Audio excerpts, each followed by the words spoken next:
selalu ingat akan banyaknya nikmat yang Allah berikan kepada kita.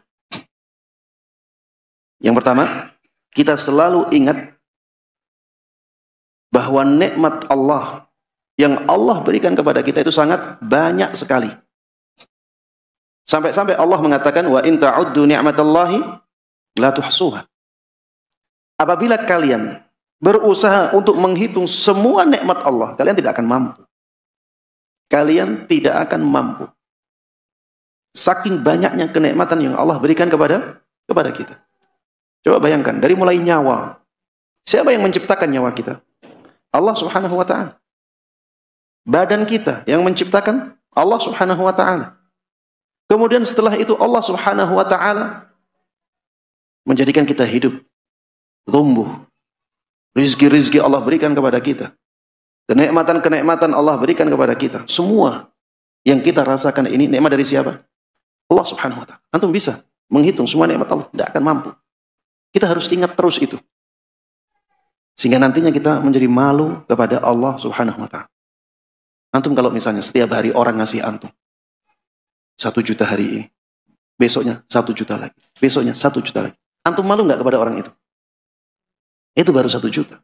Gimana kalau sampai ya miliar-miliaran? Antum akan malu kepada orang tersebut. Dan yang diberikan oleh Allah Subhanahu wa ta'ala itu tidak ada bandingannya dengan yang diberikan oleh makhluknya. Kalau antum kepengen tahu betapa mahalnya kesehatan, lihat orang-orang yang sakit. Lihat orang-orang yang sakit itu. Betapa mahalnya kesehatan yang Allah berikan kepada kita. Itu baru nikmat kesehatan. Belum nikmat akal yang sehat. Nikmat akal ini. Itu juga kenikmatan yang sangat luar biasa. Belum nanti nikmat Islam, nikmat iman. Ini semuanya dari Allah Subhanahu wa ta'ala. Ingatlah hal itu. Kalau kita selalu ingat banyaknya kenikmatan yang Allah berikan kepada kita, kita akan malu kepada Allah Subhanahu wa ta'ala. Yang kedua, yang menjadikan kita malu kepada Allah, sadarlah bahwa kita itu muqassir dalam menjalankan kewajiban. Kita itu banyak kekurangan dalam menjalankan kewajiban yang Allah bebankan kepada kita. Misalnya, ya, kewajiban sholat 5 waktu. Apakah kita sudah sebaik mungkin untuk sholat 5 waktu? Apakah kalau kita sholat, kita bisa khusyuk terus? Banyak ya dari kita yang sholatnya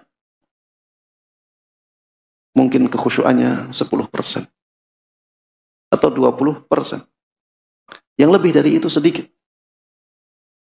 Khusyuk dari awal sholat sampai akhir sholat itu sebenarnya kita mampui. Tapi nyatanya kita seringkali tidak mengusahakannya. Sholat ya sholat. Banyak kekurangan kita dalam sholat. Itu baru kewajiban 1. Belum kewajiban-kewajiban yang lainnya. Amar ma'ruf nahi mungkar. Coba antum ingat-ingat amar ma'ruf nahi mungkar. Memerintahkan orang melakukan kebaikan ketika kebaikan itu ditinggalkan. Mencegah kemungkaran ketika kemungkaran dilakukan. Kewajiban ini wajib.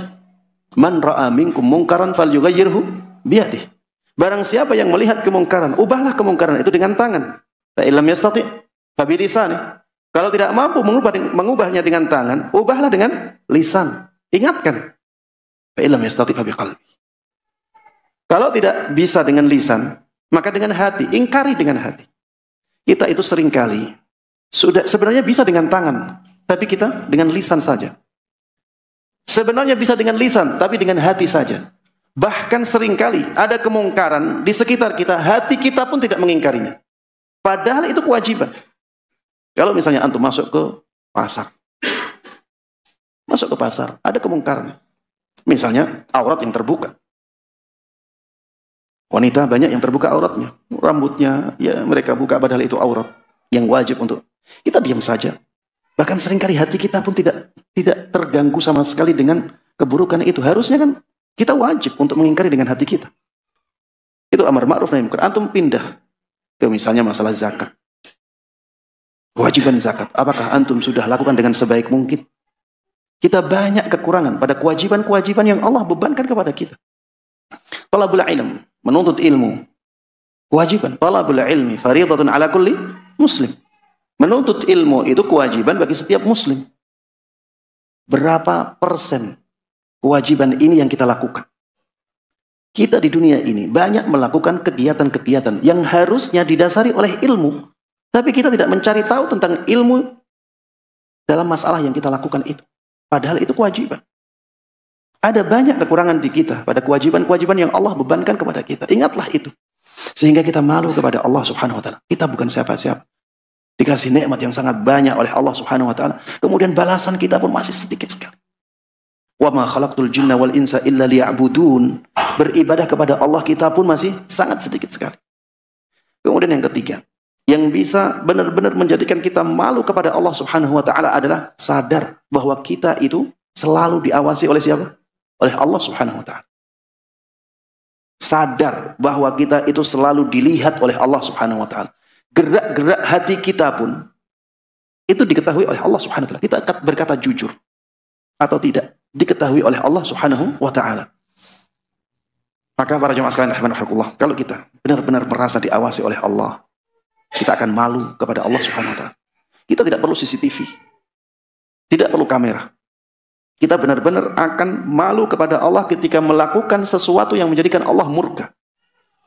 Karena kita merasa selalu diawasi oleh Allah subhanahu wa ta'ala. Dalam hadis ya, disebutkan, malulah kalian kepada Allah subhanahu wa ta'ala sebagaimana kalian malu kepada orang yang saleh. Malulah kepada Allah subhanahu wa ta'ala sebagaimana kalian malu kepada siapa? Orang yang saleh.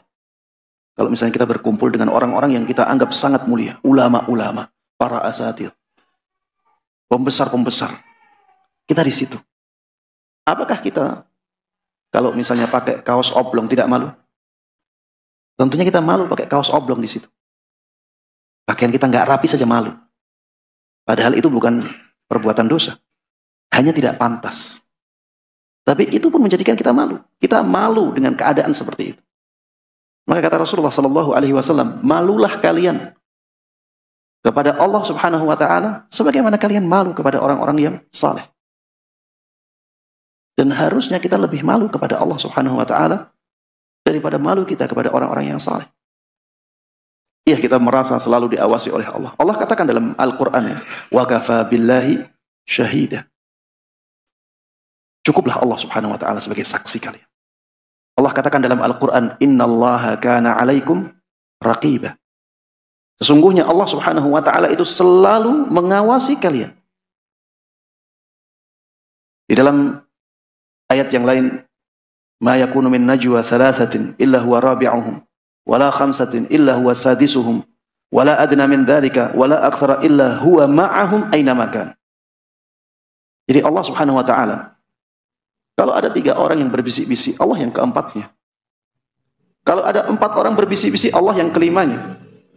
Dan tidak ada yang berbisik-bisik, baik itu melebihi jumlah itu atau kurang dari jumlah itu, kecuali Allah bersama mereka. Maksudnya Allah tahu secara persis apa yang diperbincangkan oleh mereka.